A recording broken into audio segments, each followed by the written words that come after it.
जय श्री राधे। जय निताई। हरि बोल।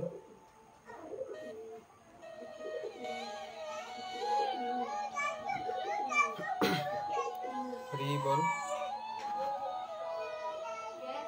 हरे कृष्ण।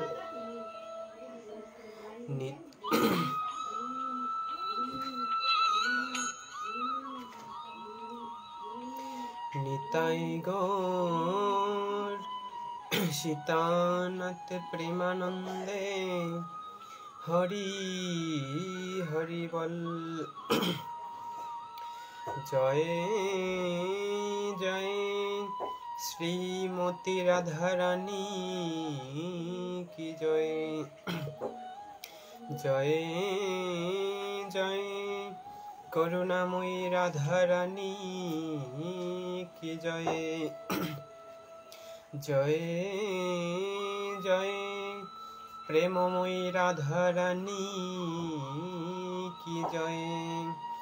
जय जय पतित पावन श्री गौर हरि की जय। बोली है प्रेम से है कहो श्री राधे श्री कृष्ण चैतन्य श्री अद्वैत प्रेमानंदे हरि हरि बोल। ओम नमो भगवते वासुदेवाय नमो नमो। ओम नमो भगवते वासुदेवाय नमो नमो। ओम नमो भगवते वासुदेवाय नमो नमो।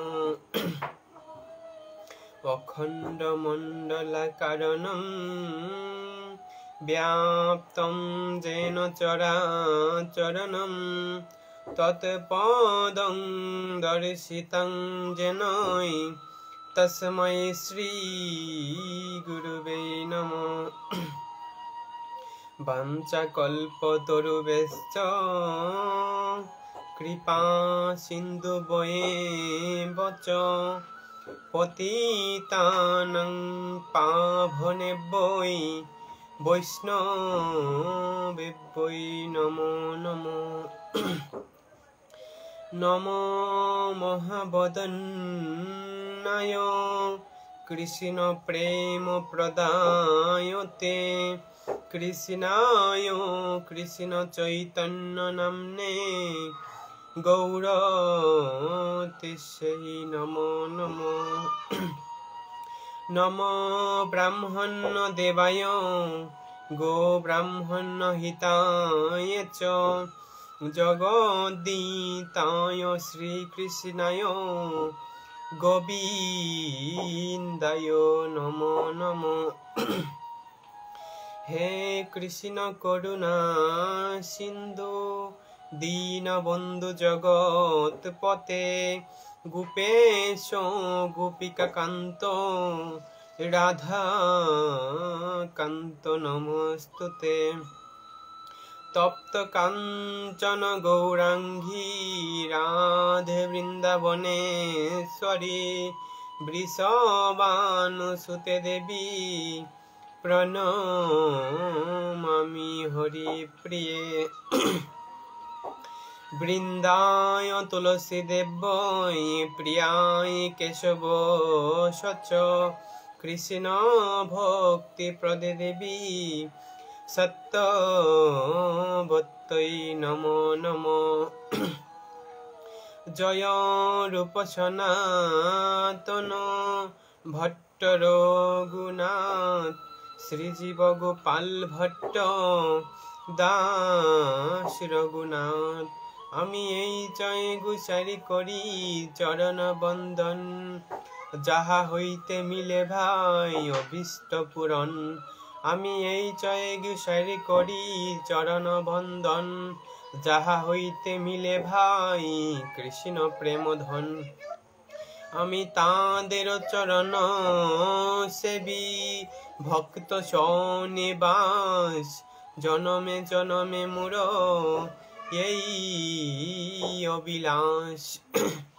শ্রী গৌরাঙ্গ নিত্যানন্দ, শ্রী অদ্বৈত চন্দ্র গদাধর শ্রীবাসাদি গৌর ভক্তবৃন্দ। হরে কৃষ্ণ কৃষ্ণ কৃষ্ণ হরে হরে, হরে রাম রাম রাম হরে হরে। হরে কৃষ্ণ কৃষ্ণ কৃষ্ণ হরে হরে, হরে রাম রাম রাম হরে হরে। হরে কৃষ্ণ কৃষ্ণ কৃষ্ণ হরে হরে, হরে রাম রাম রাম হরে হরে। তো প্রথমেই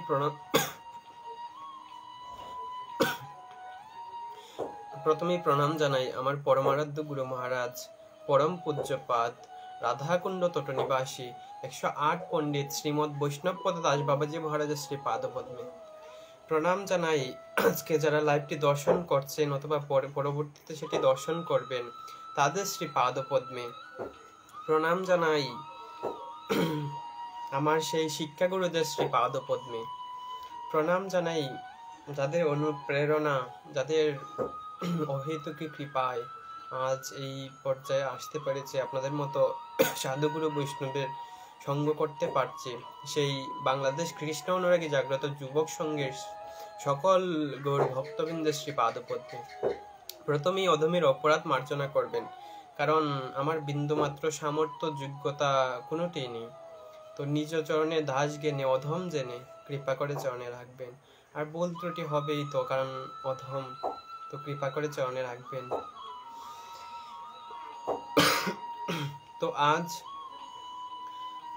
পরম করুণাময় ঘনাকৃতি বিগ্রহ পরম আনন্দ স্বরূপ শ্রীমন মহাপ্রভুর শ্রীমতী রাধা রানী শ্রীকৃষ্ণের পরম করুণায় অশেষ কৃপায় আজ আমরা এই আনন্দ লহরীতে সমবেত হয়েছি। তো আজ আমরা যে তত্ত্বটি আস্বাদন করতে সমবেত হয়েছি, শ্রী গুরুদেবের কৃপা কি করে আমরা লাভ করতে পারি সেটুকু আজ যৎকিঞ্চিত আস্বাদন করব। কারণ গুরু কৃপা, গুরু তত্ত্ব আমার মতো অধমের কখনোই কদাপি সম্ভব নয় যে শ্রী গুরুদেব সম্পর্কে কিছু বলবো। তবুও একটু দুঃসাহস, তবুও নিজ চরণের দাস জ্ঞানী কৃপা করবেন। তো প্রথমেই আমরা আস্বাদন করব যে শ্রী গুরুদেব আসলে কে, যে শ্রী গুরুদেবের যে চরণ আশ্রয় করব সেই প্রয়োজনটুকু, কেনই বা শ্রী গুরুদেব কে। তো গুরুদেব হলেন, গুরু শব্দের অর্থই বা কি? গুরু শব্দের অর্থই হলো যিনি অন্ধকার রূপ সাগর থেকে এই আলোর জগতে আমাদের দর্শন করান, যে সংসার রূপ অন্ধকার থেকে সূর্য রূপ আমাদের গৌরহরির দর্শন করিয়ে দেন, তিনি হলেন শ্রী গুরুদেব। গুরুদেব হলেন সেই প্রকার যার অশেষ কৃপায়, যার অশেষ অনুকম্পায় আজ আমরা সকলেই সমবেত হতে পারি। তো সেই সম্পর্কে শ্রী রূপ গোস্বামী পাদ ভক্তি রসামৃত সিন্ধু গ্রন্থে বলা হয়েছে যে ভক্তির জগতে প্রবেশ করার জন্য তিনটি, আমাদের যে 64 প্রকার ভজনাঙ্গ রয়েছে তার মধ্যে তিনটি বিশেষ ভজনাঙ্গের কথা উল্লেখ করা হয়েছে। তো এখানে তিনটি বিশেষ ভজনাঙ্গের মধ্যে সর্বপ্রথমই হলো শ্রী গুরুদেবের পদ আশ্রয়। প্রথম ভজনটি হলো শ্রী গুরুদেবের চরণে আশ্রয় করতে হবে, এবং দ্বিতীয়টি হলো শ্রী কৃষ্ণ মন্ত্রে দীক্ষিত হতে হবে, এবং তৃতীয়টি হলো বিশ্বাসের সহিত, অর্থাৎ আমার বিশ্বাস নিষ্ঠা সমস্ত কিছু শ্রী গুরুদেবের চরণে থাকবে। সেই তিন প্রকার মাধ্যম। তো প্রথম ভক্তির জগতে ঢোকার জন্য প্রথম মাধ্যমই হলো শ্রী গুরুদেবের চরণ আশ্রয়। শ্রী গুরুদেব, অর্থাৎ এটা শ্রী শব্দের অর্থ কি, অর্থাৎ গুরুদেবের পূর্বে যে শ্রী শব্দটি বসেছে সেই শ্রী শব্দটির আবিধানিক অর্থই বা কি? এখানে শাস্ত্র বলা হয়েছে যে শ্রী শব্দের অর্থ হলো সুন্দর। এখানে শ্রী গুরুদেবের পূর্বে, কিন্তু অন্যান্য যে পর্যায়ে শ্রীকৃষ্ণ, এখানে হলো শ্রীমতী রাধা কৃষ্ণ, শ্রী নারায়ণ, লক্ষ্মী নারায়ণ। এখানে অর্থ স্থান কাল পাত্রভেদে অর্থ ভিন্ন হয়। তো শ্রী গুরুদেবের পূর্বে যে শ্রী শব্দটি ব্যবহার করা হয়েছে সেটি আসলে অর্থটি কি? অর্থাৎ শ্রী গুরুদেবের পূর্বে শ্রী শব্দের অর্থই হলো সুন্দর এবং সম্পদ। তো এখানে কোন সম্পদ? এই জগতের কি কোনো সম্পদ? কখনোই নয়। কারণ শ্রী গুরুদেবের চরণে দুটি সম্পদ আছে, একটি হলো প্রেম আর একটি হলো ভক্তি। তাই শ্রী গুরুদেবের চরণ যখন আশ্রয় করব, শ্রী গুরুদেবের চরণে যখন আশ্রয় করব, শ্রী গুরুদেবের চরণে যখন সমর্পিত হব, তখন গুরুদেব কৃপা করে সেই সম্পদ প্রদান করেন। তো অনেকেই বলতে পারেন যে শ্রী গুরুদেব তো তার সেই সম্পদটুকু তার প্রিয় শিষ্যকে দান করবেন, কারণ এই জগতের যারা মানুষ সবাই তার মূল্যবান বস্তু সদা সর্বদা সেই আপন জনটিকে, তার প্রিয় মানুষটিকে দান করে। কিন্তু গুরুদেবের ক্ষেত্রে সম্পূর্ণ ভিন্ন। কারণ শ্রী গুরুদেবের কৃপা, শ্রী গুরুদেবের নজর সবার উপরেই লাগতে পারে। যার উপর শ্রী গুরুদেব প্রসন্ন হবেন এবং যার উপর প্রসন্ন নাও হবেন, তাকেও শ্রী গুরুদেব সেই প্রেম এবং ভক্তিটুকু দান করবেন। কারণ শ্রী গুরুদেব হলো অযাচিত, তিনি পতিত পাবন। এই কলিযুগের পাবন অবতার গৌরহরি রূপে শ্রী গুরুদেব এসেছেন। তাই ভক্তির রাজ্যে প্রবেশের একমাত্র পথই হলো শ্রী গুরুদেবের চরণাশ্রয়। তারপরে অন্যান্য যে 64 প্রকার ভজন আছে সেইগুলাতে প্রবেশ করব। তো এখানে বলা হয়েছে যে সংসার দাবানল লীন লোক ত্রাণায় করুণা গণতম প্রাপ্তস্য কল্যাণ গুণার্ণবস্য বন্দে গুরু শ্রী চরণারবিন্দ। এখানে বলা হয়েছে এই শ্লোকটির মাধ্যমে যে সংসার রূপ যে দাবানল, সংসার দাবানল, অর্থাৎ যে সংসার রূপ দাবানল, সেটাতে দাবানল, সংসার রূপ দাবানলে প্রত্যেক ক্ষণে ক্ষণেই অগ্নি জ্বলছে, অগ্নির লাভাগুলা প্রকাশ পাচ্ছে। এই সংসারে কেউ কিন্তু সুখী নয়, সবাই সেই দাবানল স্বরূপ আগুনে আমরা পড়ছি, সেই দাবানলে আমরা অগ্নিদগ্ধ হচ্ছি। তো গুরুদেব হলেন সেই প্রকার অযাচিত, যিনি বৃষ্টিরূপ, যেরূপ একটি দাবানলকে শান্ত করার জন্য বৃষ্টি বর্ষিত হয় এবং অথবা বৃষ্টি বর্ষিত হলেই সেই দাবানলটি শান্ত হয়ে যায়, ঠিক তেমনি শ্রী গুরুদেব হলেন সেই প্রকার বৃষ্টি যে সংসার রূপ দাবানল থেকে আমাদের উদ্ধার করে দেন। সেই ভগবানের চরণ, ভগবানকে লাভ করার সেই প্রকৃত মাধ্যমকে আমাদের দেখিয়ে দেন। তাই তো শ্রী গুরুদেব সংসারটি হলো কি দাবানল স্বরূপ, যে দাবানলে আমরা সদা সর্বদাই সেটার প্রতি লিপ্ত হচ্ছি, সেই আগুনে পুড়ছি। তো সংসারের আনন্দটা আমরা উপভোগ করতে পারছি। তো ভগবানের আনন্দই বা কেনই উপভোগ হয় না? কারণ সংসারের আনন্দে আমরা সুখী হয়ে যাচ্ছি, সংসারের আনন্দে আমাদের সুখ প্রাপ্তি হচ্ছে। তো তার জন্যই তো শ্রী গুরুদেব ভগবান শ্রীকৃষ্ণের সেই অপূর্ব কৃপা, সেই কৃপাটুকু আমাদের অনুভব হয় না। তাই গুরুদেব কি করেন, সেই মায়ারূপ সংসার থেকে আমাদের বৃষ্টি বাড়ি, অর্থাৎ বৃষ্টি এখানে কি, শ্রী গুরুদেব যে সংসার রূপী সেই সংসার রূপী দাবানল থেকে বৃষ্টি বাড়ি বর্ষণ করেন। তাহলে এই বৃষ্টিটুকু আসলে কি? সেটি হলো গুরু কৃপা, কৃপা স্বরূপ বৃষ্টি, কৃপা স্বরূপ বীজ। তো গুরু কৃপা, শ্রী গুরুদেবের চরণে রয়েছে কি প্রেম এবং ভক্তি। যে শ্রী গুরুদেবের কৃপা পাবে এবং যে শ্রী গুরুদেবের চরণে সমর্পিত হবে, সে গুরুদেবের সেই সম্পদ অর্থাৎ প্রেম এবং ভক্তির অধিকারী হবে। তারপর কি করবে? ভক্তির মন্দিরে প্রবেশ করবে। কারণ শাস্ত্র তো বলা হয়েছে যে ভক্তির মন্দিরে প্রবেশ করার পূর্ব মুহূর্তেই আমাদের কি করতে হবে? শ্রী গুরুদেবের চরণকে আমাদের আশ্রয় করতে হবে। তো গুরুদেব কেমন হবেন? একজন সৎ গুরুদেব কেমনই বা হবেন, যিনি এত অযাচিত আমার মতো পতিতকে উদ্ধারিতে এসেছেন, তো শ্রী গুরুদেব কেমন হবেন? তো শাস্ত্রে বলা হয়েছে যে শ্রী গুরুদেব প্রথম লক্ষণই হবে তার মুখে সদা সর্বদাই ভগবানের অপ্রাকৃত নাম থাকবে। সে ভগবান শ্রীকৃষ্ণের চরণে সদা সর্বদা নিষ্ঠা আত্মসমর্পণ থাকতে হবে।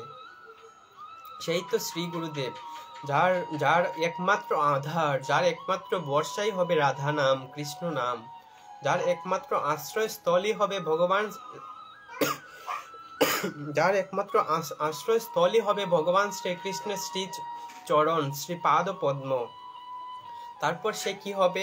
প্রশান্ত চিত্ত, সন্তুষ্টি চিত্ত, সে সদা সর্বদাই প্রসন্ন চিত্ত হবে। যেরূপ প্রসাদ, যেমন প্রসাদ পেলে আমাদের প্রসন্নতা আসে, কৃষ্ণ প্রসাদ পেলে আমাদের কি হয়? প্রসন্নতা আসে। মনের মধ্যে কাম, ক্রোধ, লোভ, মোহ, মাধব, আশ্চর্য বিভিন্ন প্রকার যে পশুগুলা রয়েছে, সেই পশুগুলা আমাদের ধ্বংস করে যায় সেই কৃষ্ণ প্রসাদে। ঠিক তেমনি গুরুদেব হবেন সেই প্রকার প্রসন্ন চিত্ত, যে সদা সর্বদা সন্তুষ্টি প্রাপ্ত হবে। কখনোই সে অভিলাষ করবে না, কখনোই সে কিছু পাওয়ার আশা করবে না, কিছু চাওয়ার আশা করবে না। সদা সর্বদা সে সন্তুষ্টি চিত্ত এবং প্রসন্ন চিত্ত থাকবে। সে সদা সর্বদাই কি হবে? তৃতীয় স্টেপ, সে সদা সর্বদাই শ্রীমতী রাধা এবং শ্রীকৃষ্ণের চরণে সমর্পিত হবে। সদা সর্বদা শ্রীমতী রাধা রানী এবং শ্রীকৃষ্ণের ভক্তি পরায়ণ হবে। তার একমাত্র সম্বলই হবে শ্রীমতী রাধা রানী এবং ভগবান শ্রীকৃষ্ণের সেই অপ্রাকৃত নাম, যে অপ্রাকৃত সম্পদ, সেই সম্পদে শ্রী গুরুদেব সদা সর্বদা সন্তুষ্টি চিত্ত থাকবে। তো পঞ্চমে বলা হয়েছে তিনি ভক্ত বৎসল হবেন, অর্থাৎ সদা সর্বদা সমস্ত ভক্তে সে প্রসন্ন চিত্ত থাকবে, সমদৃষ্টিতে দেখবে। কখনো যে ওই রকম ভাবাপন্ন হবেন না যে সদ্গুরুদেব, সে সদা সর্বদা সে অন্য গুরুদেবের শিষ্য হোক, অন্য জায়গা থেকে সে আশ্রিত হোক, অন্য জায়গা থেকে সে দীক্ষা প্রাপ্ত হোক, কিন্তু যে সদ্গুরুদেব সে কখনো সেই শিষ্যদের অবজ্ঞা করবে না। কারণ কি? তার কাছে সদা সর্বদা সবাইকে সমদৃষ্টিতে দেখবে। সে কি করবে? মানে পতিত ভাবন, যে আমার মতো অধম, আমার মতো দুরাচার, আমার মতো পাপী, আমার মতো দুষ্কৃতিকারীর মতো পতিতকে যে সবসময় সমদৃষ্টিতে দেখবে, নিজেকে কখনো বড় মনে করবে না। গুরুদেব কি করেন? গুরুদেব কখনো ভগবান হতে চান না, কারণ গুরুদেব ভগবানের কৃপা পেয়ে ভাগ্যবান হতে চান। গুরুদেব কখনো চাইবে না যে আমাকে ভগবানের আসনটি দেন, কিন্তু শ্রী গুরুদেব চাইবে ভগবানের এই অপ্রাকৃত প্রেম, অপ্রাকৃত ভক্তি, অপ্রাকৃত শ্রদ্ধা, নিষ্ঠা পরায়ণ, সেইটুকু গ্রহণ করে সে ভগবানের চরণে সমর্পিত হতে ঠিক সেই রূপ একজন সৎ গুরুদেব হবে। সে সদা সর্বদা শরণাগত চিত্ত হতে হবে।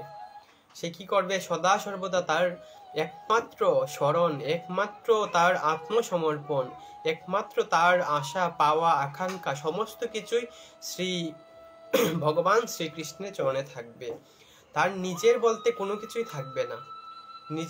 নিজের চাওয়া, নিজের পাওয়া, নিজের বলা, নিজের অর্থাৎ আমিত্ব ভাব থাকবে না একজন সৎ গুরুদেবের। সে সদা সর্বদা চিন্তন করবে সে সবই ভগবান করছেন, অর্থাৎ আমি কর্তা, আমি সমস্ত কিছু, ওইরূপ ভাবাপন্ন হবেন না। তো সৎ গুরুদেব হবেন কখনোই সে রুষ্ট হবেন না, কখনোই সে ক্রোধ ভাব প্রকাশ করবেন না। সে সদা সর্বদাই প্রসন্ন চিত্ত হবে এবং কি হবেন? সাধু অর্থাৎ ভক্তজনকে সেবা পরায়ণ হবে, সবাইকে সমদৃষ্টিতে দেখবে। সে সাধু সেবা, ভগবানের সেবা, এই জন্তগণের সেবা সদা সর্বদা সে অত্যন্তই হাসি মুখে এবং প্রসন্ন চিত্তে সেটুকু সেবা করবে। এবং সে হবে শ্রদ্ধালু। এবং কি হবে শ্রদ্ধালু? মানে কি? ভগবানের চরণে সদা সর্বদা তার আত্মসমর্পণ এবং শ্রদ্ধাটুকু অতি গভীর হবে। সে শ্রদ্ধালু হবে এবং প্রিয় ভাগ সম্পূর্ণ, প্রিয় বাক, প্রিয় শব্দের অর্থ জানি আমরা অতীব যেটা প্রিয়। তো বাক শব্দের অর্থ কি? বাক শব্দের অর্থ হলো কথা। তো প্রিয় বাক মানে প্রিয় কথা, অর্থাৎ ভালো কথা। তিনি সদা সর্বদাই আমাদের ভালো পথে নিয়ে যাবেন। তিনি আমাদের সদা সর্বদাই ভগবানের চরণ কি করে লাভ করব সেই সন্ধান আমাদের খুঁজে দেবেন শ্রী গুরুদেব। তিনি হবেন প্রিয় ভাগ, প্রিয় অর্থাৎ ভগবান শ্রীকৃষ্ণ যেগুলা পছন্দ করেন সেই বাক্যগুলা, সেই আদেশগুলা, সেই উপদেশগুলা ভগবান শ্রী গুরুদেব কি করবেন, সেইগুলো আমাদের মধ্যে প্রতিষ্ঠা করার চেষ্টা করবেন। কারণ বলা হয়েছে যে একজন গুরুদেবের যদি 1 লক্ষ শিষ্য থাকে, না 1 লক্ষ নয়, যে যদি 1 কোটি শিষ্য থাকে, তাহলে শ্রী গুরুদেবের আদেশ উপদেশ সমস্ত কিছু কেবলমাত্র 1 কোটিতে 1 জন সেটার প্রতিপালন করবে নিষ্ঠা সহকারে। তো ভক্ত গুরুদেবের শিষ্য শুধু দীক্ষা নিলাম, মন্ত্র পেয়ে গেলাম, তাহলেই তো শিষ্য হলো না। তো গুরুদেবের আদর্শ, গুরুদেবের নিষ্ঠা, গুরুদেবের শ্রদ্ধা, গুরুদেবের প্রতি আমাদের ভালোবাসা আমাদের সম্পূর্ণরূপে জ্ঞাত করতে হবে। কোটিতে 1 হলে চলবে না, কোটিতে কোটি হতে হবে। তো সেই রূপ শিষ্য নিজেকে বানাতে হবে। শ্রী গুরুদেব আদেশ করার পূর্বেই যেন সেই কার্যটি আমার দ্বারা সম্পাদিত হয়, সেই রূপ সমভাবাপন্ন, সেই রূপ কি করতে হবে, সেই রূপ ভাবাপন্ন হতে হবে। সে অত্যন্ত বুদ্ধিমান এবং চতুর হতে হবে। শ্রী গুরুদেব দেখবেন কখনোই তার নিজের কোনো প্রয়োজন থাকে না, তবে অন্যের ঘরে কেন যায়?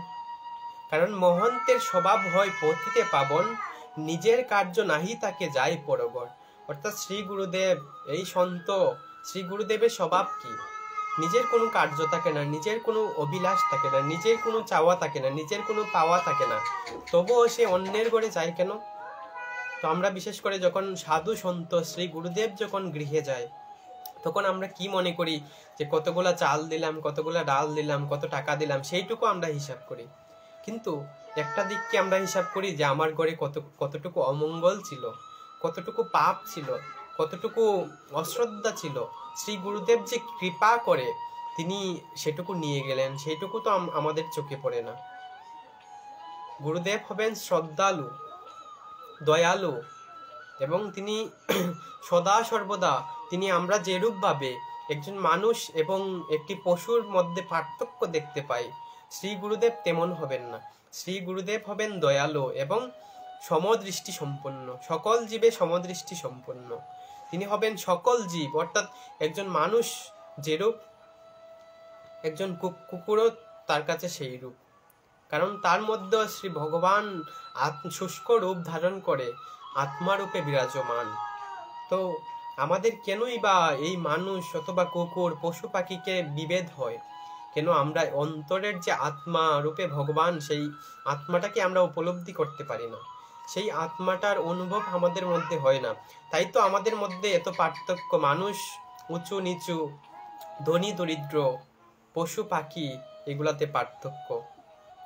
তিনি সদা সর্বদা শ্রী গুরুদেব, যিনি সদ্গুরুদেব হবেন, তিনি সদা সর্বদা ভক্ত বৎসল হবেন। যেমন শ্রীমন মহাপ্রভুর মতো, যিনি আমার মতো পতিত, আমার মতো অধম, যার কৃপা পেলে এই সংসার রূপ সাগর থেকে আমরা উদ্ধার হতে পারি। তো আজ আমরা যে উদ্দেশ্যে, অর্থাৎ যে কথা আস্বাদনের নিমিত্তে আজ আমরা সমবেত হয়েছি, সেই বিষয়টিতে আমরা এখন প্রবেশ করব।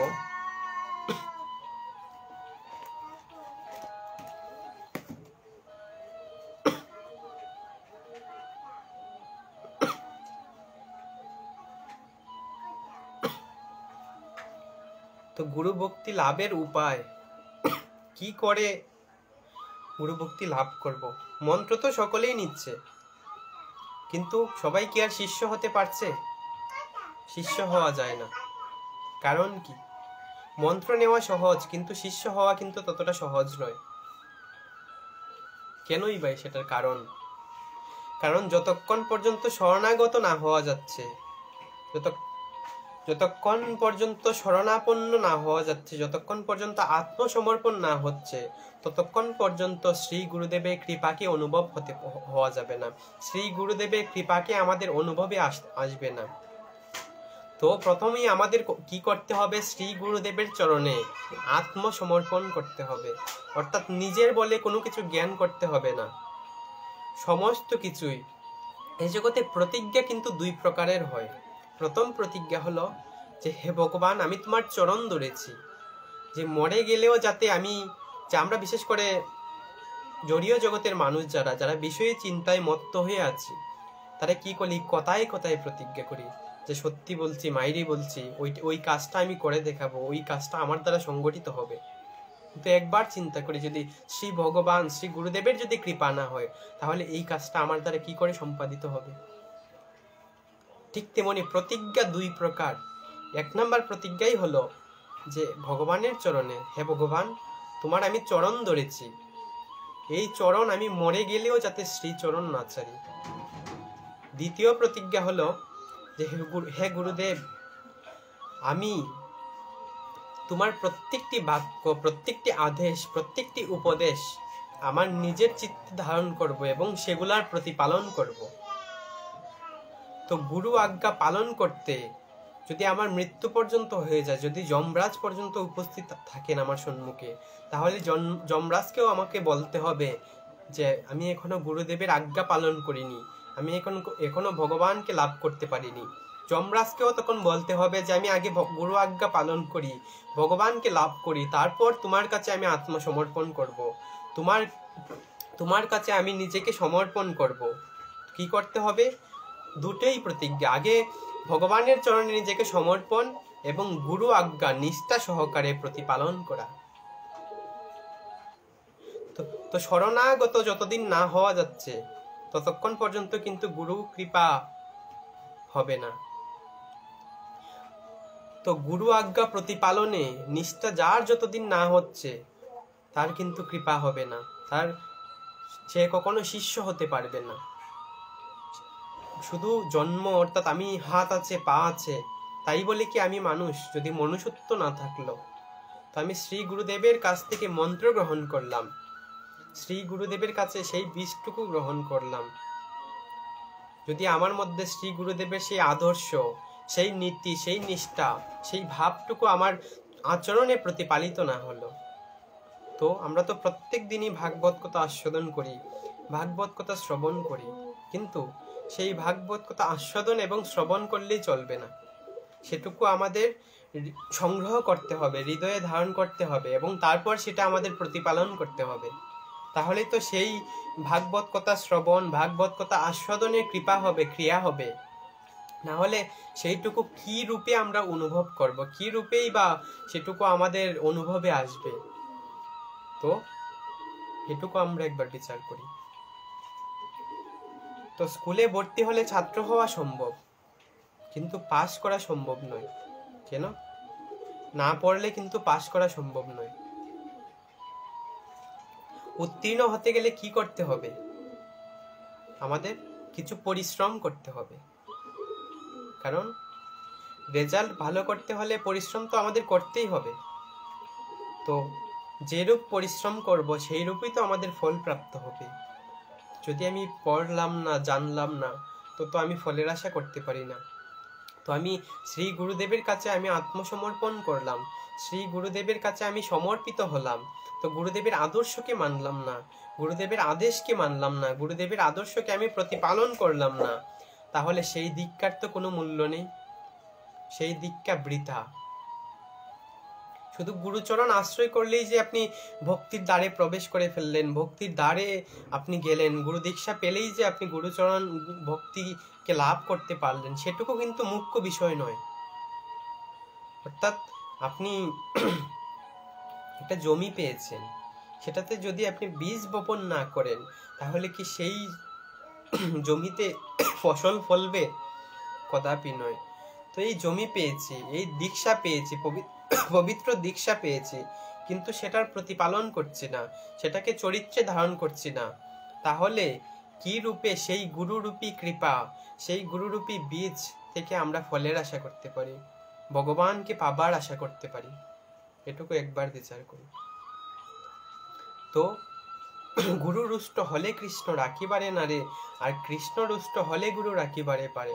অর্থাৎ একজন শ্রী গুরুদেব যদি একজন ভক্তের প্রতি অসন্তুষ্ট থাকে, অসন্তোষ প্রদান করেন, তাহলে কি যে ভগবানের ক্ষমতা নেই যে গুরুদেবকে আপনার প্রতি প্রসন্ন করে রাখা, প্রসন্ন চিত্ত করে রাখা? কিন্তু ভগবান যদি কখনো অসন্তোষ প্রদান করেন, অসন্তোষ দান করেন, তাহলে শ্রী গুরুদেবেরও ক্ষমতা আছে যে ভগবানকে সেই কৃপাটুকু আপনাকে পাইয়ে দেওয়া, সেই কৃপার বশীভূত হয়ে যাওয়া, সেই কৃপারূপ সাগরে আপনাকে নির্বাপিত করা, সেই কৃপারূপ সাগরে আপনাকে স্নান করানো। তো গুরুদেব কতটাই দয়াময়। তো গুরু দীক্ষা পেলেই হবে না, তাকে প্রতিপালন করতে হবে। শ্রী গুরুদেবের প্রতি সেটু শ্রদ্ধা সহকারে, ভক্তি সহকারে আমাদের কি করতে হবে, সেটাকে আমাদের যাজন করতে হবে, সেটুকু আমাদের চরিত্র ধারণ করে সেটাকে আমাদের প্রচার করতে হবে। তো আমার শ্রী গুরুদেব প্রায় সময় বলেন একটা, যেরূপ প্রচার কিন্তু আমাদের করতে হয় না। যেরূপ একটি মধুর চাক যখন একটি জায়গাতে থাকে, তখন কি হয়, মধুকরকে কি মাইকিং করে বলতে হয় যে সেখানে মধুর চাক আছে, তোমরা সংগ্রহ করতে এসো? ঠিক তেমনি তুমি আচার করো, তোমার প্রচার তো আপনা থেকেই হয়ে যাবে, তোমার তো মাইকিং করার দরকার নেই। তো যদি আচরণে ঠিক না থাকলো, তাহলে কি করেই বা প্রচার করব, কি করেই বা সেই প্রচারে অন্যের কল্যাণে আসবে? তো আগে আচার, তারপরে প্রচার। আগে নিজে, তারপরে অন্যকে। নিজে প্রতিপালন করব। নিজে যদি সেই রসটুকুকে, সেই অমৃতটুকুকে, গুরুরূপে কৃপা, সেই অমৃতটুকুকে যদি উপলব্ধি না করতে পারি, যদি সংসার রূপ বিষকে আমরা সংগ্রহ করে উপলব্ধি করি, তাহলে তো হবে না।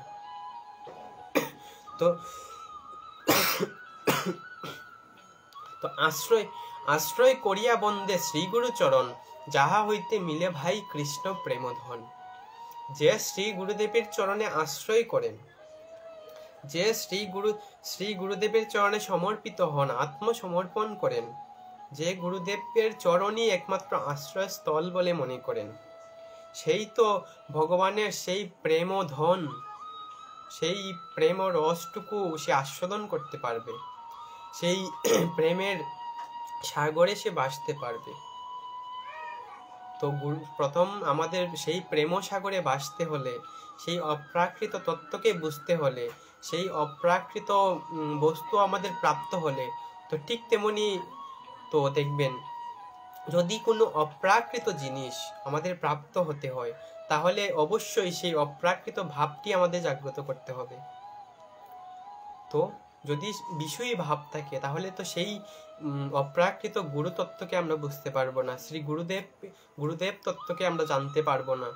তাই তো আমরা বলি অনেকেই গুরু দীক্ষা হয়েছে, গুরু শিক্ষা হয়েছে, কিন্তু কেনই বা সেই ক্রিয়া হচ্ছে না, সেই গুরু দীক্ষায় কাজ হচ্ছে না? কেনই বা কাম, ক্রোধ, লোভ, মোহ, মাশ্চর্য সেগুলা দূরীভূত হচ্ছে না কেন? এর পেছনে একটাই কারণ, গুরু দীক্ষা পেয়েছি, কিন্তু গুরুর আদর্শকে, গুরুর আদেশকে আমরা প্রতিপালন করি নাই। তো আদেশ করা গেল, কিন্তু প্রতিপালন করলো না, তাহলে কি রূপে সেই ফলটুকু আমরা ভোগ করব?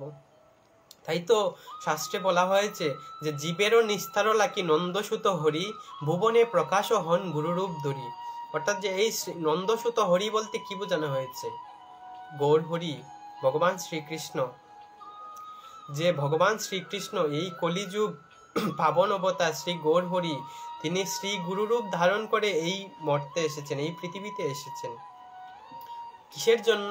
এই অধমকে উদ্ধারের জন্য, আমার মতো পতিতকে উদ্ধারের জন্য, আমার মতো দুরাচার, আমার মতো নিকৃষ্ট একটা কীটকে উদ্ধারের জন্য, যে কিনা গুরুরূপ ধারণ করে আমাদের কৃপা দান করতে এসেছেন। যে আমাদের যে মূল বিষয়, মূল প্রাতিপাদ্য, যে উদ্দেশ্য, যে উপলক্ষ, যে বিষয়, সেটুকু প্রাপ্ত করাতে আমাদের সহযোগিতা করছেন শ্রী গুরুদেব।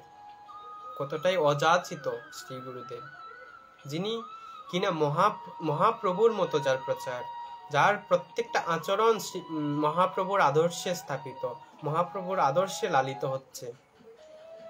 যেমন শ্রী গুরুদেব মহাপ্রভু কি করেন, যে যে নাম নিতে না চাইছে তাকেও কিন্তু নাম দিচ্ছেন মহাপ্রভু। প্রথমে হাতে ধরছেন, হাতে না ধরলে চরণেও পর্যন্ত ধরছেন, তবুও তুমি নাম করো। নিজে যে ভক্তের সমস্ত অন্যায়কে নিজের বুকে ধারণ করছে, কিন্তু ভক্তকে সেই শূন্যতা, সেই কৃপাটুকু দান করছে শ্রী গুরুদেব, যে কিনা নিজের ভক্তের জন্য নিজে প্রতিজ্ঞাটুকুও পর্যন্ত ভুলে যান, নিজের কি করা কর্তব্য সেইটুকুও পর্যন্ত ভুলে যান। যেমন মহাভারতে ভীষ্মদেব যখন তিনি যখন মনে মনে ভগবান শ্রীকৃষ্ণ কি করেছিলেন মহাভারতে, তিনি প্রতিজ্ঞা করেছিলেন যে আমি আর অস্ত্র ধারণ করব না, আমি নিরস্ত্র দাঁড়িয়ে থাকব এই ধর্ম যুদ্ধে। কিন্তু ভীষ্মদেব কি করলেন, যে প্রভু আমি তোমাকে অস্ত্র ধারণ করাই বলি। কিন্তু ভক্তের প্রতিজ্ঞা রক্ষা করাতে ভগবান শ্রীকৃষ্ণ তার প্রতিজ্ঞাকে কি করলেন, পরিত্যাগ করলেন। সেখানে ভক্তের প্রতিজ্ঞার কাছে, ভক্তের আশার কাছে, ভক্তের চাওয়ার কাছে ভগবানের চাওয়া, ভগবানের আশা, ভগবানের প্রতিজ্ঞাও শূন্যতা প্রাপ্ত হয়। ভগবানও সেই ভক্তকে জয়ী করার জন্য সে নিজে পরাজিত হয়ে যায়। তো সেই রূপ গুরুদেব হলো এই একজন ভক্তকে কি রূপে ভগবানের চরণ পাইয়ে দেবে সেই আশায় সদা সর্বদা থাকে। কেন গুরু মন্ত্র, গুরু দীক্ষা নেব? কেনই বা গুরু মন্ত্র, এই কৃষ্ণ মন্ত্রে পবিত্র ওম নমো ভগবতে বাসুদেবায়, এই পবিত্র মন্ত্রে কেনই বা দীক্ষা নেব? তো আমাদের যে ভগবানের চরণ, সেই চরণকে লাভ করতেই তো আমরা শ্রী গুরুদেবের চরণে সমর্পিত। যে চরণের কৃপা, যে চরণের পবিত্র কৃপায় ভক্তি প্রেমী ভগবানের প্রেম কি উপলব্ধি হবে, ভগবান আমাদের জীবনের যে উদ্দেশ্য সাধন, সেই সাধনটুকু আমাদের উপলব্ধি হবে একমাত্র শ্রী গুরুদেবের কৃপা। বলা হয়েছে যে মহিমায় গুরু কৃষ্ণ এক করি জানো, গুরু আজ্ঞা হৃদে সব সত্য করি মানো। অর্থাৎ গুরু আর কৃষ্ণ আমাদের তফাৎ করলে চলবে না, শ্রী গুরুদেব আর ভগবান শ্রীকৃষ্ণ। তাই তো ভাগবতে বলা হয়েছে যে এই গুরু কৃষ্ণ বৈষ্ণব এই তিনের শরণ, এই তিনের শরণ লইলে হয় সর্ববিঘ্ন বিনাশন। শ্রী গুরুদেব, ভগবান শ্রীকৃষ্ণ, বৈষ্ণব, সদাচারী বৈষ্ণব সমদৃষ্টিতে দেখতে হবে, সমজ্ঞান করতে হবে। যার এই রূপ সমভাবাপন্ন হয়েছে সেই তো ভগবানের কৃপা পারবে, সেই তো ভগবান, সেই গুরু দীক্ষাই তো তার কৃপা হবে। তো সংসারে কি আছে? তো কোনো জায়গায় বলে নাই যে সংসার ধর্ম পরিত্যাগ করে ভগবানের ভজনা করা। সংসার পালন করো, কিন্তু কৃষ্ণময় যাতে হয়, সেই সংসারটুকু রাধাময় যাতে হয়, সেটাতে যাতে সদা সর্বদা ভগবানের চিন্তন, ভগবানের ভক্তি, ভগবানের আদর্শকে লালিত পালিত হয়, গুরুদেবের আদর্শকে লালিত পালিত হয়, একটি অক্ষরও যাতে ভিন্ন না হয়, কৃষ্ণের সংসার হোক। তো ভাগবতে বলা হয়েছে যে নারী, অর্থাৎ যে নারী এক পুরুষে সন্তুষ্টি প্রাপ্ত এবং যে পুরুষ এক স্ত্রীতে সন্তুষ্টি প্রাপ্ত, সে কিনা এই সন্ন্যাসীর থেকেও, এই জগতে যারা সন্ন্যাসী আছেন, সাধু আছেন, তাদের থেকেও তারা শ্রেষ্ঠ আসন পায়।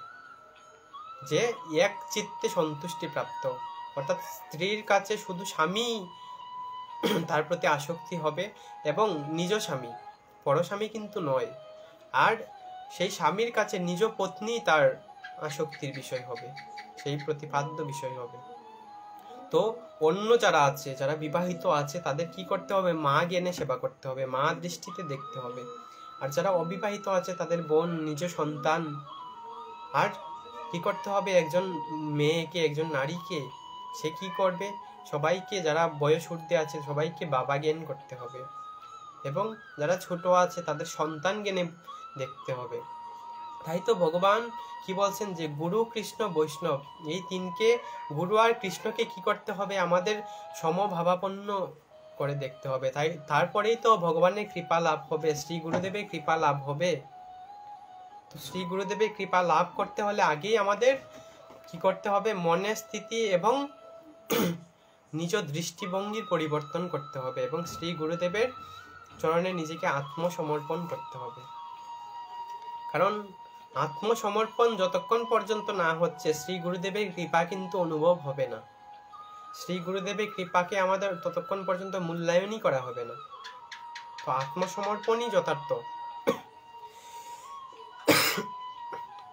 তো রেজাল্ট ভালো করতে হলে আমাদের কি করতে হবে, পরিশ্রমও ঠিক তেমন ভালো করতে হবে।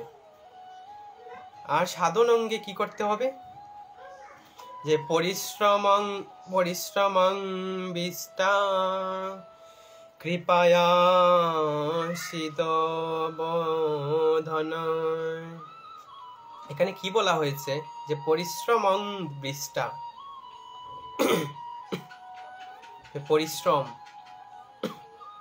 যতই গভীর হবে, অর্থাৎ পরিশ্রম যার যত গভীর হবে, পরিশ্রম যার যত বেশি, তার ভগবান তার উপর তত কৃপা করবে, তার উপর ততটাই দয়ালু হবে, তার উপর ভগবান ততটাই প্রসন্ন চিত্ত হবে।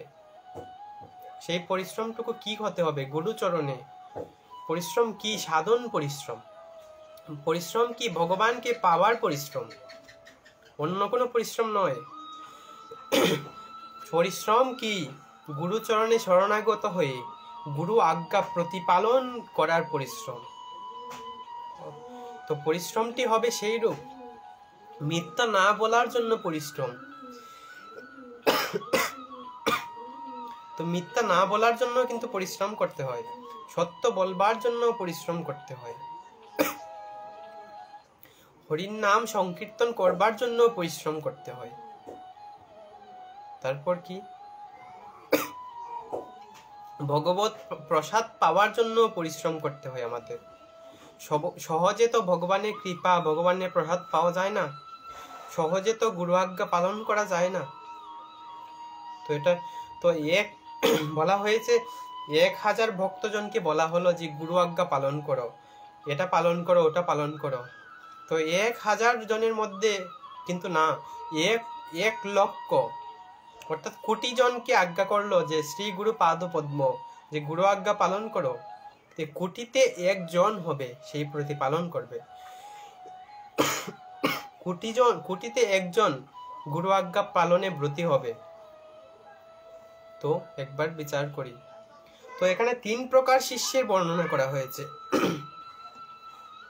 যে গুরু আজ্ঞা পড়বার পর যে শিষ্য কি করেন, সেই কার্যটি সম্পাদন করেন, পালন করেন, একে বলা হয় মধ্যম কল্পের শিষ্য।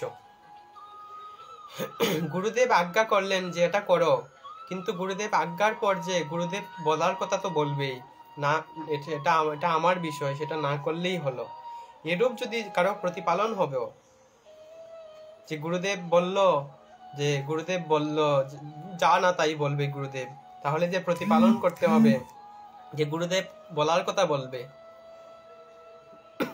কিন্তু একে অধম বলা হয়, দ্বিতীয় প্রকার অধম। আর একজন কি, যে গুরুদেবের আজ্ঞার পূর্বে সেই কার্যটি সম্পাদন করেন, তাকে বলা হয় উত্তম কল্পের শিষ্য। যে গুরুদেব আজ্ঞা দেননি, কিন্তু গুরুদেবের হৃদয় বুঝে, গুরুদেবের মন বুঝে সেটুকু প্রতিপালন করেন। গুরুদেব আজ্ঞা দিলেন না, কিন্তু সে গুরুদেব কিতে সন্তুষ্ট হবেন সে জেনে নিলেন অন্তর থেকে। এর নাম হলো উত্তম কল্প। তো আমাদের কি হতে হবে, উত্তম কল্পের শিষ্য হতে হবে। আর এই শিষ্য পাওয়া অতি দুর্লভ। যে বলা হয়েছে যে মহৎ সঙ্গস্তু দুর্লভ, অবশ্য অগম্য অমুগশ্চ। এখানে কি বোঝানো হয়েছে, যে মহৎ সঙ্গ অতি দুর্লভ, এই শিষ্য অতি দুর্লভ, যে উত্তম কল্পে যে কোটিতে 1 জন হবে। কারণ কি, তিনি জানতে পেরেছেন যে গুরুদেব কি চান। গুরু মানে কি, গুরু মানে জ্ঞান, গুরু মানে সমস্ত দুঃখ, সমস্ত দারিদ্র্য, সমস্ত ব্যথা, সমস্ত রিক্ততাকে দূর করে ফেলবার নামই হলো শ্রী গুরুচরণ আশ্রয়। তো শ্রী গুরু চরণ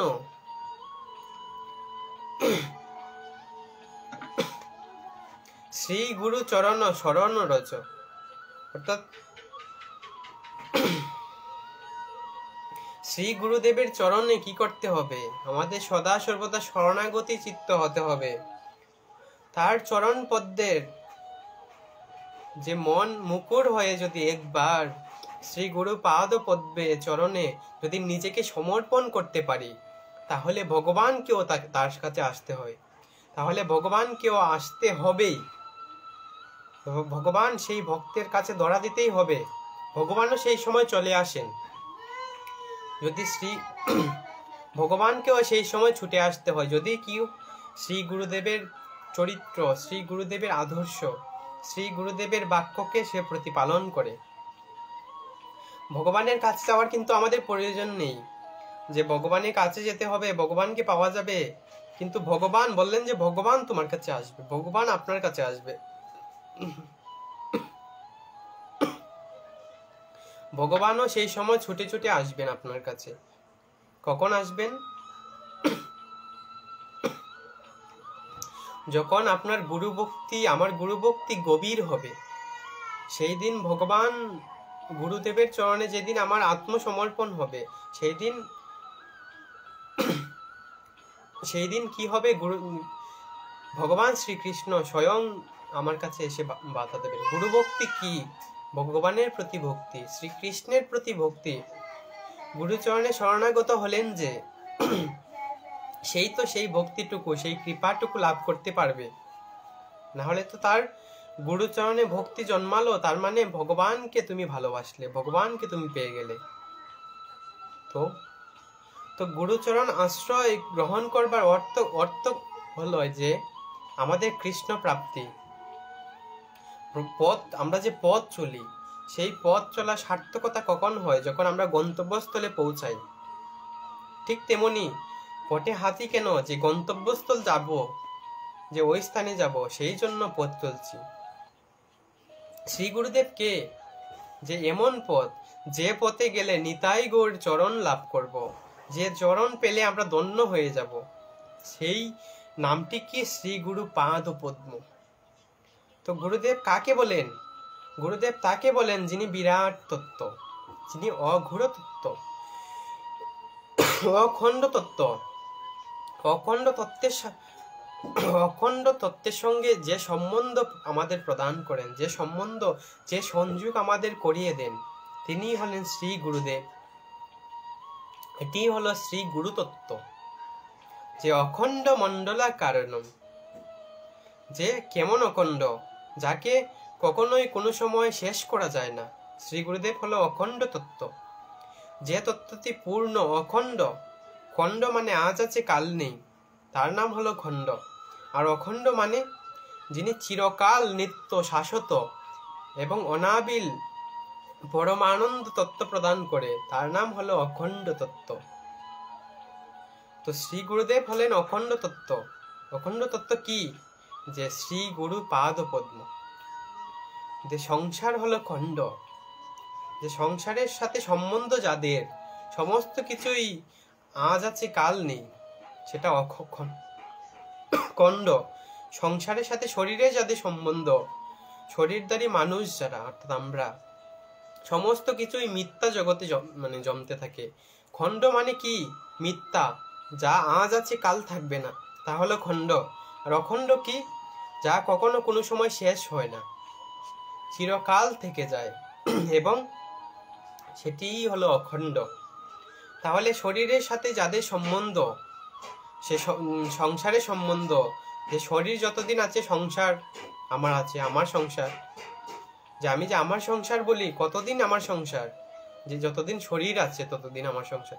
কতদিন আমার মা? যতদিন আমি আছি। কতদিন আমার মা? যতদিন আমার মা আছে। শরীরের সাথে যত সম্বন্ধ, শরীর শেষ, সম্বন্ধ শেষ, সমস্ত কিছু বিলুপ্ত হয়ে যাবে। কিন্তু অখণ্ড কি? যা কখনো শেষ হয় না, কখনো কোনোদিন শেষ হবে না। অখণ্ড কি? সেটা নিত্য শাশ্বত, সেই কৃষ্ণ তত্ত্ব হলো অখণ্ড। তো আমি যখন ছিলাম না তখন কিন্তু সেই কৃষ্ণ তত্ত্ব ছিল, হরির নাম ছিল। আমি যখন থাকবো না তখনও কিন্তু এই হরির নাম কৃষ্ণ থাকবে, কৃষ্ণ তত্ত্ব থাকবে। সেটা কখনোই শেষ হবে না, কারণ সেটা অখণ্ড তত্ত্ব, কখনোই শেষ হওয়া যায় না, সেই সম্বন্ধ কখনোই ত্যাগ করা যায় না। তো ভগবান কি অখণ্ড তত্ত্ব, প্রেম কি অখণ্ড তত্ত্ব, ভক্তি কি অখণ্ড তত্ত্ব, যা কখনো শেষ হয় না। তো প্রেম যখন অখণ্ড তত্ত্ব, কৃষ্ণ যখন অখণ্ড তত্ত্ব, সেই সেই শ্রী গুরু পাদ পদ্ম অখণ্ড তত্ত্ব, যার অখণ্ড তত্ত্ব সংগ্রহ করলে যে সংসার, যে শ্রী গুরু পাদ পদ্মের স্মরণে আসলে এই সংসার জগতের যে খণ্ড তত্ত্বগুলো আছে, সেই খণ্ড তত্ত্বগুলোকে আমাদের বিনষ্ট করে দেয় এবং অখণ্ড তত্ত্বের দিকে আমাদের জুড়ে দেয়, মনকে জুড়ে দেয়, মনমোহনকে পাওয়ার ব্যবস্থা করে দেয়। তার নাম হলো শ্রী গুরু পাদ পদ্ম। কেমন শ্রী গুরু পাদ পদ্ম কেমন?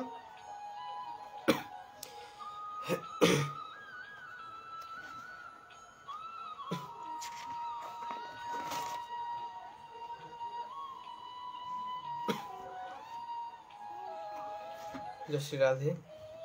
যে কত বিরাট ভগবান, যে যত বিরাট তুমি জানো না, ভগবান কত বিরাট যা আমি যতটা জানি না, যে অনেক বড়, যে অত বিরাট ভগবানটা তাহলে এত ছোট যে হৃদয় মন্দিরে প্রবেশ করছেন, কি করে এত ছোট হয়ে গেলেন ভগবান? প্রশ্ন আসতে পারে এখানে, যে যদি বিরাট ভগবান হয় তাহলে কি করে এই সূক্ষ্ম রূপ ধারণ করে এই শরীরের মধ্যে বিরাজ করছেন, এই দেহে থেকে আমাদের পরিচালনা করছেন?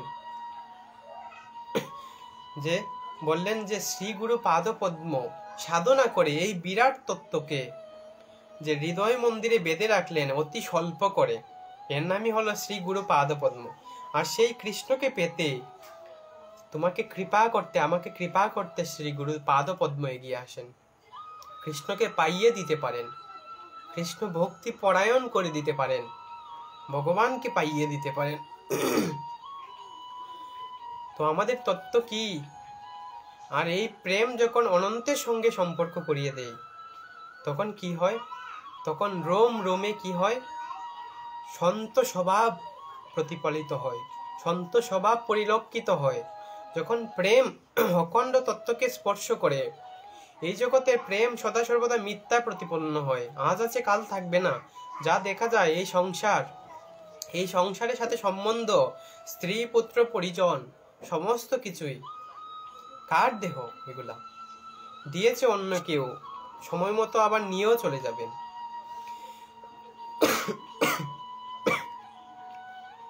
আর সেই অন্য কেউর দেহটি ধারণ করে আমি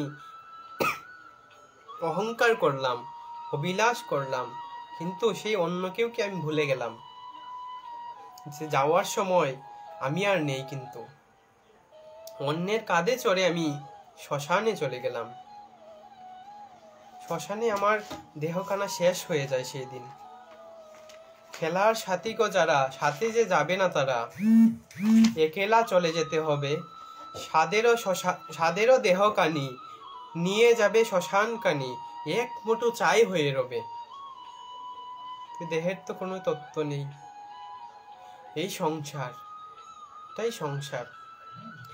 আর যখন এই প্রেমের সঙ্গে সম্বন্ধ করিয়ে দেন শ্রী গুরু পাদ পদ্ম, প্রেমের সাথে সম্পর্ক সৃষ্টি করে দেখি তো কেমন প্রেম, যে অখণ্ড প্রেম ও তত্ত্ব, খণ্ড জগতের সম্বন্ধকে চ্যুত করে অখণ্ড প্রেম ও তত্ত্বের সাথে সম্বন্ধ করিয়ে দেয় শ্রী গুরু পাদ পদ্ম। আর প্রেম যখন অনন্তের সঙ্গে মিশে যায়, আর রোম রোমে সাধু স্বভাব হয়ে যায়, সন্ত স্বভাব হয়ে যায়, আর হৃদয় হয়ে যায় এমন পুত, এমন পবিত্র, যে সেই হৃদয়ে ভগবান বিরাজমান করেন। যদি হৃদয়টা পুত না থাকে, যদি পবিত্র না থাকে, তাহলে কি করে ভগবান বিরাজমান করবেন? তো বিশেষ করে আমরা একটা আমাদের পারিপার্শ্বিক একটা ভাষাই বলি, যে বিভিন্ন জননা শৌচ মরণা শৌচে আমরা ভগবানের সেবা দিতে নেই, ভগবানের পূজা করতে নেই। তো এটা কি শাস্ত্রে কোনো জায়গায় উল্লেখ আছে? যারা ওইরূপ ভাবাপন্ন, তো তাদের কাছে আমার প্রশ্ন, শাস্ত্রে কি কোনো জায়গায় উল্লেখ আছে? কখনোই উল্লেখ নেই। নিজের দেহ, অর্থাৎ সেই সময় তো যদি মনে করি যে আমার দেহটা অপবিত্র, সেই সময় যদি এই প্রাণপাখি রূপে ভগবান যে বিরাজমান হয়েছেন, সেই ভগবান যদি চলে যান, এই অপবিত্র দেহে যদি এই যে আমরা 11 দিন বিভিন্ন প্রকার বিভিন্ন জনে বিভিন্ন দিন আমরা প্রতিপালন করে সাধ্যটুকু পালন করি, সেই 11 দিন যে আমরা ভগবানকে সেবা প্রদান করি না, সেবা দান করি না, সেবা ভগবানের কার্য করি না, তো সেই 11 দিন যদি ভগবান সেই হৃদয় মন্দির থেকে চলে যান, তাহলে এই দেহখানা কি 11 দিন পচে গলে তো নষ্ট হয়ে যাবে। তো আমাদের যে ভগবান বিরাজমান হয়েছেন সেটুকু তো আমাদের উপলব্ধি করতে হবে, না হলে কি করে সেই কৃপা লাভ করব, সেই করুণা লাভ করব? তো আমি সূর্য দেখব, যদি আমি পশ্চিম দিক দিয়ে মুখ করে যাই, তাহলে কি সূর্যকে দেখতে পাবো? যে তার গতি স্থিতি চলছে তার পশ্চিম দিকে, তার কৃষ্ণ বৈমুখ্য দিকে, কখনো কি সেই ভগবান শ্রীহরিকে দর্শন করতে পারবে? তার তো উল্টো দিকে স্মরণ। ওনাকে আটতেও হবে না, ওনাকে চলতেও হবে না, ওনাকে পরিশ্রম করতে হলো না, কেবলমাত্র তার মুখটা ঘুরিয়ে নিলেই হলো, ভগবত সম্মুখ করে নিলেই হলো। আর সেই মুখটুকু ঘুরিয়ে দেন শ্রী গুরু পাদপদ্ম। এই কলিকালে কৃষ্ণ বৈমুখ্য দোষে দুষ্ট আমরা, উল্টো মুখ করা মানুষ আমরা অনেকেই, তে উল্টো দিকে উল্টো রথে উল্টো পথে চলতে থাকি আমরা। যে কলিকালের মানুষ যে উল্টো দিকে উল্টো পথে উল্টো দিকে চলতে থাকে, সমস্ত কিছু উল্টো হয়। আর শ্রী গুরু পাদ পদ্ম কি করেন? যে মুখটাকে সোজা করিয়ে দেন, সেই উল্টো দিকটাকে সোজা করিয়ে দেন, যে নেগেটিভটাকে পজিটিভ করিয়ে দেন। যে যদি ভগবানকে দেখতে হয় তাহলে তো সম্মুখ হতে হবে, পজিটিভ হতে হবে, যে বৈমুখ্য দোষে আমরা দোষী হই, যে বৈমুখ্য দোষকে উন্মুখ করে দেন তিনি হলো শ্রী গুরু পাদ পদ্ম, তার নাম শ্রী গুরু পাদ পদ্ম। যার চরণ স্পর্শ করলে যে কোটি কোটি তীর্থের স্নান, কোটি কোটি তীর্থের অবগ্রহণ করার, কোটি কোটি তীর্থের যে প্রেমের আনন্দ অনুভব হয়, তিনি হলেন শ্রী গুরু পাদপদ্ম। সেই যার চরণে মতি হলো, মানে যার চরণে কোটি কোটি তীর্থ বিরাজমান, তিনিই তো শ্রী গুরু পাদপদ্ম। যে সর্বদেবময়ী গুরু, যে সকল গুরু এই প্রকার তীর্থ, যে সর্বদেবময়ী, সর্বদেবতা গুরুদেবের কাছে সমর্পিত। তো এজন্যই গুরুদেব সন্তুষ্ট থাকলে দেবতাগণ সন্তুষ্ট চিত্ত থাকেন, সন্তুষ্ট প্রাপ্তি হন। তাই সকল দেবতাও শ্রী গুরুদেবের মধ্যে বিরাজমান হন, তিনি হলেন শ্রী গুরুদেব।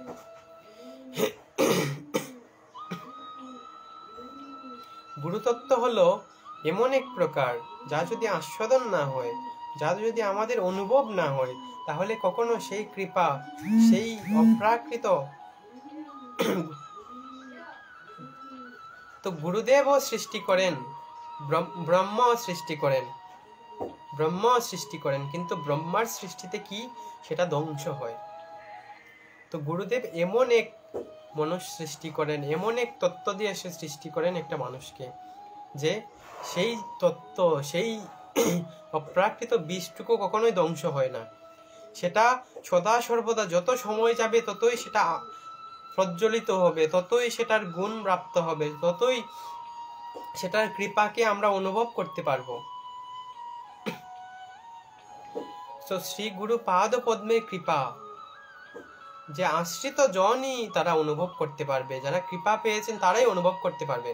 তো কাছে না এলে যেমন আগুনের তাপ অনুভব হয় না, ঠিক তেমনি শ্রী গুরু পাদ পদ্মের কাছে যদি এসে উপস্থিত হতে হবে, তা শরণাগত হতে হবে শ্রী গুরু পাদ পদ্মে। তাই তো বিশ্বনাথ চক্রবর্তী পাদ বলেছেন যদি আগুনের তাপ চাই তাহলে আগুনের কাছে আসতে হবে, নাহলে কি করে অনুভব হব যে সবাইকে গুরুদেব কৃপা করেন? বলেন হ্যাঁ, সবাইকেই শ্রী গুরুদেব কৃপা করেন। তাহলে এই যে কিছুক্ষণ আগে বললেন যে গুরুদেবে কোনো বৈষম্য নেই, কোনো ভেদ নেই, সবাইকে সমদৃষ্টিতে দেখেন, সমভাবাপন্ন হয়ে থাকেন। তো একই সঙ্গে মন্ত্র নিয়েছেন দুজন, উনি আর ইনি, কিন্তু ইনি অত ভক্ত হলেন, আরেকজন ভক্তের লেশ মাত্র নেই। কেন? যে এখানে প্রশ্ন আসতে পারে এইরূপ। তাহলে কি গুরুদেবের মধ্যে কোনো কৃপায় কম বেশি আছে, যে কম বেশি ভালোবাসে, বেশি ভালোবাসে, এই রূপ প্রতিপন্ন হয়? তো চৈতন্য চরিতামৃতে এখানে বলা হয়েছে যে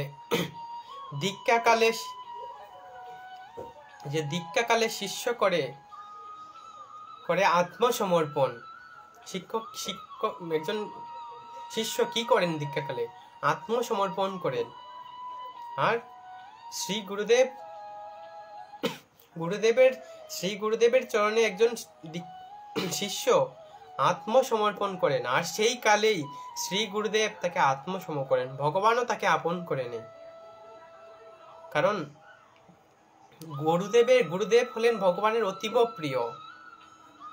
তার প্রিয় বস্তুকে তো ভগবান কৃপা করবেনি, সে যতই ভগবানের কাছে অপরাধ করুক তাকে তো কৃপা করবেনি। তো এটুকু বিচার করে আমাদের কার্য করতে হবে। তাহলে যে দীক্ষাকালে যে করণীয় কর্তব্য ছিল আমাদের, যে তার চরণে শরণাগত হওয়া, কিন্তু যদি শরণাগত না হলাম, তাহলে কিন্তু গুরু কৃপা হলো না, তাহলে কি গুরু দীক্ষা হলো না। গুরু কৃপা কি? যে শরণাগত হওয়ার নামই হলো গুরু কৃপা। যে শরণাগত হওয়ার তাৎপর্য কি? যে আপনি যে প্রকারে আদেশ করবেন, যে আমার ইচ্ছায় কোনো কর্ম হবে না, তখন যেই দিন থেকে আমি গুরুদেবের চরণে আত্মসমর্পণ হয়েছি সেই দিন আমার ইচ্ছায় কোনো কর্ম হবে না। তো আমার ইচ্ছায় যতক্ষণ কর্ম ছিল, আমার ইচ্ছায় যতক্ষণ পর্যন্ত কর্ম সংগঠিত হয়েছে সেগুলো কাম ছিল, আর শ্রী গুরুদেবের ইচ্ছায় যেগুলা সংগঠিত হবে সেগুলা হলো প্রেম। তো কাম আর প্রেম তো আমরা সদা সর্বদা জানি বিপরীত শব্দ, অপোজিট ওয়ার্ড। তো দুটা তো আর বিপরীত আর শুদ্ধ কখনো তো একসাথে থাকতে পারে না।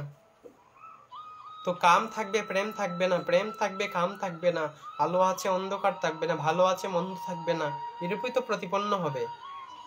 তো আমার ইচ্ছায় যে কর্ম ছিল তা অকর্ম ছিল, কুকর্ম ছিল, বিকর্ম ছিল, কিন্তু এখন গুরুদেবের কৃপায় যে কর্ম হচ্ছে সেটাকে বলা হয় ধর্ম, সেটাকেই বলা হয় মূল তত্ত্ব। গুরুদেবের ইচ্ছায় যে কর্ম হয় তার নামকে বলা হয় প্রেম। গুরুদেব তাকেই তো কৃপা করলেন।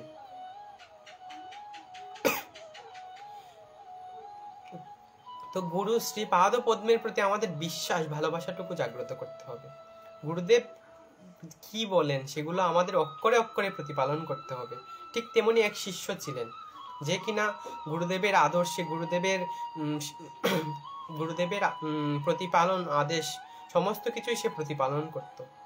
যখন একদিন গুরুদেবার শিষ্য বের হয়েছেন, সে ঘুরবেন বলে, একটু প্রকৃতি দর্শন করবেন বলে যখন বের হয়েছেন, তখন কি হলো, গুরুদেব শিষ্যকে আদেশ করলেন, যেখানে একটা গর্ত, যখন উপস্থিত হলেন এক জায়গাতে একটা গাছের নিচে, হে বললেন যে এখানে একটা গর্ত তৈরি করো।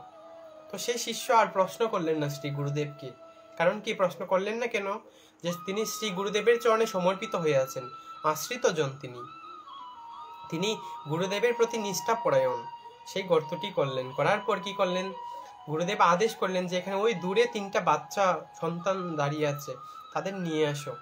তো সেই শিষ্যটি সেই সন্তান, সেই বাচ্চাদেরকে নিয়ে আসলো। নিয়ে আসার পর কি হলো, বললো যে তুমি এই 3টি বাচ্চাকেই গর্তে ফেলো, তারপর সেই ফেলে মাটিটুকু তাদের মাটি চাপা দাও। তো শিষ্য আর প্রশ্ন করলো না, সেই মাটি চাপা দিল। তো তারপর বললো যে তুমি ওই মাটি যে জায়গাতে 3টি বাচ্চাকে তুমি মাটি চাপা দিয়েছো সেইটার উপর উঠে তুমি ভজন করো, আর আমি একটু ঘুরে আসি। তো যখন গুরুদেব ঘুরতে যাচ্ছেন তখন সেই 3টা সন্তানের মা বাবা এসে গুরুদেবকে প্রশ্ন করছেন যে আপনারা কি 3টা ছোট্ট বাচ্চাকে দেখেছেন গুরুদেব? বলছে হ্যাঁ দেখেছি, ওই যে শিষ্যটা একজন সাধু দেখা যাচ্ছে হরিনাম করছে, একটু ভজনে লিপ্ত আছে, তার নিচে গর্ত, সেই গর্তে তোমার 3টা সন্তান আছে, এটা একটু খুঁজে দেখো। তখন যখন মা বাবা আসলেন সেই 3টা সন্তানের, এই গর্তটা খুঁড়ে দেখলেন যে 3টা সন্তান মৃত হয়ে পড়ে আছে। তখন একটা মায়ের, একটা বাবার যদি সন্তানটা মৃত হয়, কেউ যদি মেরে ফেলে, কতটা ক্রোধ হবে, কতটা রাগ হবে। তো সেই ক্রোধ, সেই রাগ সেই শিষ্যের প্রতি হলো, তাকে প্রচুর মারধর, প্রচুর উত্তম মাধ্যম দেওয়া হলো। তো শিষ্য মার খাচ্ছেন আর বলছেন শুধু শ্রী গুরু কৃপা হি কেবলম, গুরু কৃপা হি কেবলম, বলছেন যে গুরু কৃপাই কেবল আমার একমাত্র আশা। তো অনেক মার দিল, তো দেখছেন যে খুব খারাপ অবস্থা, আর বেশি মারলে শিষ্যটা মরেই যাবে। তখন কি করলেন, সেই মা বাবার সেই বাচ্চাগুলার মা বাবাগুলো আবার চলে গেল। চলে যাওয়ার পর শ্রী গুরুদেব তৎক্ষণাৎ আসলেন সেই শিষ্যের কাছে, সে বলছেন যে বাবা তোর কি খুব কষ্ট হয়েছে? হ্যাঁ কিছুটা কষ্ট হয়েছে। তো এটা আপনার আদেশ, যদি আমার মৃত্যু পর্যন্ত হয়ে যায়, শ্রী গুরু পাদপদ্মের যে কৃপা, যে আদেশ, যে উপদেশ, যে আদর্শ, সেটুকু পালন করতে, নির্বাপন করতে যদি আমার মৃত্যু পর্যন্ত হয়ে যায়, তাহলেও আমি প্রস্তুত আছি হে গুরুদেব। তখন যখন হাত দিয়ে সেই গুরুদেব সেই শিষ্যকে যখন স্পর্শ করলেন, তখন তার শরীর থেকে সমস্ত বিপত্তি, সমস্ত ব্যথা চলে গেল, সে পুনরায় সুস্থ হয়ে গেল। তখন বললেন হে গুরুদেব, আমাকে তো কৃপা করেছো, এই 3টা বাচ্চার কি হবে যারা মৃত্যু দশায় পড়ে আছে, মৃত্যু প্রাপ্ত হয়েছে, যাদের উৎক্রমণ হয়েছে দেহ। তখন শ্রী গুরুদেব গঙ্গা জল ছিটিয়ে যখন তাদের মধ্যে ছিটিয়ে দিলেন, তখন সেই 3টি বাচ্চা দাঁড়িয়ে সেই মা বাবার কাছে ফিরে গেল। তো এটাই তো গুরু কৃপা। গুরুদেবের প্রতি অন্ধ হয়ে বিশ্বাস করতে হবে, কারণ একজন গুরুদেব কখনো চাইবে না যে আপনি কৃষ্ণ বৈমুখ্য হবেন, কৃষ্ণ বৈমুখ্য দোষে দুষ্ট হবেন, কখনোই চাইবে না। গুরুদেব চাইবেন আপনি কৃষ্ণের প্রতি শরণাপন্ন হন, কৃষ্ণ সুখ আস্বাদন করে আপনি ভগবানকে ভালোবাসুন, সেই সুখটুকু আস্বাদন করে ভগবানের চরণে আপনি শরণাগত হন। এটাই তো গুরু কৃপা। তো আমাদের ভজন অঙ্গের প্রথমেই আমরা আলোচনা করেছি যে আমাদের ভজন মন্দিরে প্রবেশ করার জন্য প্রথম যে 3টি স্টেপ আছে, সেই স্টেপের মধ্যে প্রথম ধাপই হলো শ্রী গুরুর পাদ আশ্রয়। গুরুদেবের যদি চরণ আশ্রয় হয়ে গেল, তাহলে আপনি ভজন অঙ্গে প্রবেশ করলেন। তো দেবী পুরাণে বলা হয়েছে, একবার পার্বতী মহাদেবকে বলছেন যে হে মহাদেব, যে একজন অদীক্ষিত ব্যক্তি, যে দীক্ষা প্রাপ্ত হয়নি, সে যদি মৃত্যুবরণ করে তাহলে তার কি দশা হবে? তখন মহাদেব বলছেন হে পার্বতী, যে অদীক্ষা প্রাপ্ত, যে দীক্ষা পায়নি, সে ভগবানকে যতই সেবা পূজা দান করুক, যতই নিষ্ঠা সহকারে ভালোবাসুক, কখনোই সেই ভালোবাসা, সেই সেবা পূজা গুরুচরণে লাগবে না, গোবিন্দ চরণে লাগবে না, সেই গোবিন্দ চরণে সে স্থান পাবে না। কারণ অদীক্ষিত ব্যক্তি, মহাদেব তখন বললেন যে অদীক্ষিত ব্যক্তি সে মৃত্যুর পর পশুজনী প্রাপ্ত হয়। তাই আমাদের প্রথম এবং সর্বশেষ কার্যই হলো শ্রী গুরুদেবের পাদপদ্ম আশ্রয়, এবং গুরুর চরণে নিষ্ঠা থাকতে হবে, ভক্তি থাকতে হবে। শুধু আশ্রয় হলেই চলবে না, তাকে নিজের সম্বল বলে ভাবতে হবে, তাহলেই তো শ্রী গুরুদেবের কৃপা হবে এবং ভগবানকে লাভ করতে পারবো। তো আজ এখানেই আমরা বিশ্রাম নেব।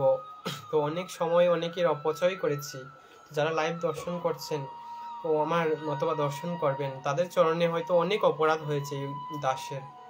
তো যারা মাতৃমণ্ডলী আছেন, নিজ চরণের দাস, নিজ পুত্র জ্ঞানে, এবং পিতৃমণ্ডলী যারা আছেন নিজ সন্তান জ্ঞানে, এবং যারা বড় ভ্রাতা আছেন, বোন আছেন, সকলেই অধম জেনে দুরাচারী পাপী, বিন্দুমাত্র যোগ্যতা সামর্থ্যও নেই, তবু অধম জেনে কৃপা করবেন, সদা সর্বদা চরণে রাখবেন। আর এই অভিলাষ রাখি আপনাদের চরণে, যাতে আপনাদের চরণধুলি পাই। এই যে ভক্ত সঙ্গ করতে পারছি, সেটাও পূর্বজন্মে স্বীকৃতি। আপনাদের মতো পরম ভক্তদের দর্শন করতে পারছি, এই আপনাদের ভক্ত সঙ্গ করতে পারছি, কারণ সঙ্গটাই কলিযুগে মুখ্য বিষয়। তো এই দাসকে সদা সর্বদাই এই অভিলাষ রাখি যেন সকলের চরণধুলি এই মস্তকে ধারণ করতে পারি, সকলেই চরণধুলি দিয়ে এই অধমকে ধন্য করবেন। তো আজ এখানেই বিশ্রাম নেব। অপরাধ তো হয়েছেই অনেকের চরণে, তো নিজ চরণে দাস জ্ঞানী কৃপা করবেন। বাঞ্ছা কল্পতরুভ্যশ্চ কৃপা সিন্ধু বৈবচ পতিতানাং পাবনেভ্যৈ বৈষ্ণবেভ্যৈ নমো নমঃ। জয় জয় শ্রী রাধে।